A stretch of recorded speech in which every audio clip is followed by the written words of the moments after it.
So, it was just a normal day at school with my Pookies, and for the sake of privacy, we'll just call them Slay and 8. We were all just hanging out outside because they didn't need us inside at the moment.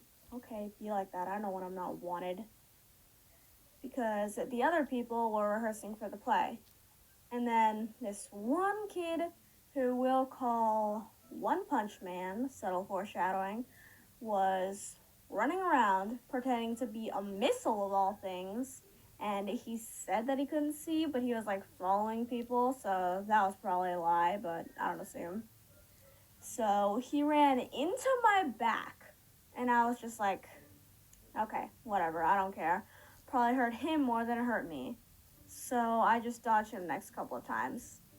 But then he ran into Slay's side. And he was like, I'm sorry, I couldn't see. Yes, you could, child. Yes, you could. And it hurt so much that she couldn't even run around anymore. She just had to sit there holding it. So she was just watching us all play Ship Shore like the chaotic little creatures we are. And Aiden and I would check up on her every once in a while just to make sure she was okay. And she was doing pretty well for someone who'd just been headbutted. Later, she started running around with us again. But the peace didn't last for long.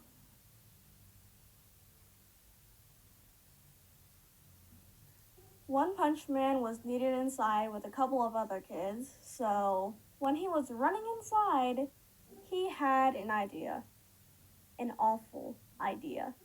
He had a random, stupid, awful idea. He decided to slap Slay's leg. For no reason. He just woke up and chose violence that day. I don't know, bro. And my girl Slay let out a blood-curdling scream. And 8 and I were just astonished, befuddled, and flabbergasted. What is going on, Miro? What is going on? What's your story?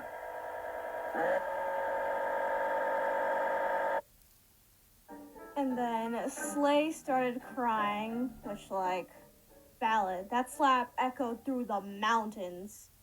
So, 8 and I were comforting our Pookie, our fallen soldier, and the teacher's aide, who we'll call Kool-Aid, because he's cool, came up to her and then asked if he could give her a tight hug, because he said that always made him feel better, so he tried with Slay and it made her laugh. So I'm guessing it did make her feel a bit better. And then 8 took Slay to the office to get like an ice pack or something for it, school nurse moment. And then I went into the classroom with Kool-Aid to talk to One Punch Man. Ow!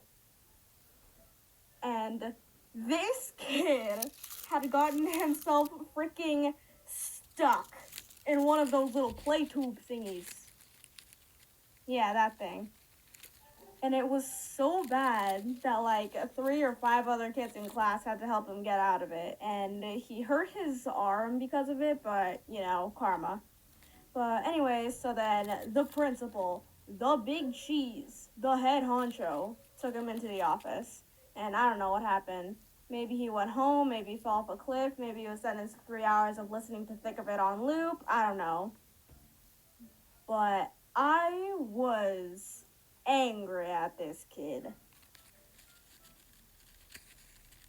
Word on the street is, you mess with my gang.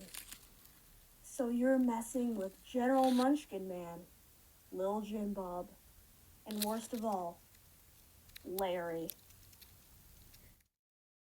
Anyways, 8 came back in and we started rehearsing the play some more.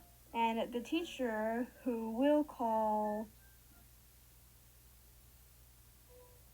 Senor Curlington, filled in for Slay. And when Slay came back in, everyone went up to her and asked her if she was okay, and if they had to amputate her leg.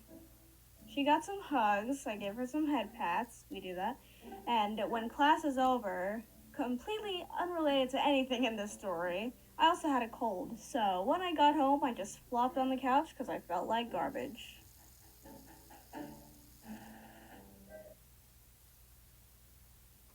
thank you for listening to my endless yapping and just me overall being a silly guy. And if you enjoyed, be sure to like the video. I'm so generic right now. If you enjoyed and you want to like the video, then you can like it. And I can't believe I'm about to say this. But if you want to, be sure to like and subscribe. Anyways, I'm just here to make y'all happy. And I don't know why I suddenly turned country. Anyways, for like the third time, hope you enjoyed and stay tuned for the next one. Probably in like 5 months or something. Peace, Chaos Squad.